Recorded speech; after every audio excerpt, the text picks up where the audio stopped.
Two longtime acquaintances are claiming a second chance at life after undergoing transplant surgeries last June at Spectrum Health Hospital.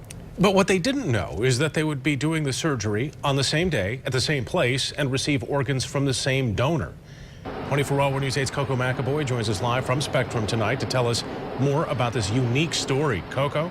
Good evening. It's been almost 9 months since Gordon Veldman and Fred Nealis had their transplant surgeries. They say they have a new outlook on life and are taking advantage of every moment. Move up to the table. All right, belly up to the bar. Yeah, there you go. Gordon Veldman and Fred Nealis sit side by side in a quaint meeting room at Spectrum Health to share their story. The two met about 10 years ago through family friends. I called him Gordon I, the science guy, because For the past 20 years, Nealis had been living with a compromised heart, while Veldman suffered from a genetic condition that he believed would have claimed his life a year ago. The end was very near. I realized I was in trouble because I could see my mortality in the eyes of my friends. They realized that I had no time left. Veldman needed a lung transplant, and Nealis was hoping for a new heart. Right. Neither knew if that day would come until I got the call, and I said, well, my journey begins.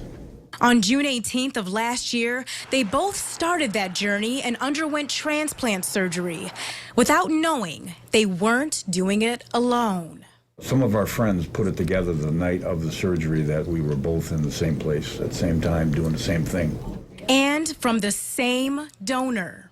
At 60 and 67 years old, Nealis and Veldman have the unique opportunity to start all over again.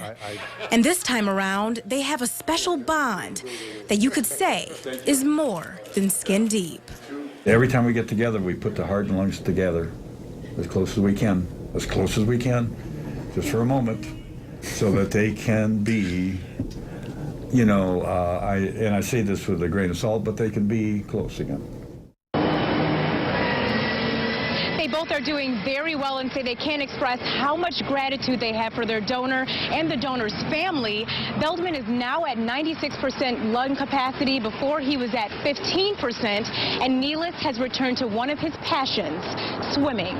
Reporting live this evening, I'm Coco McAvoy, 24-Hour News 8.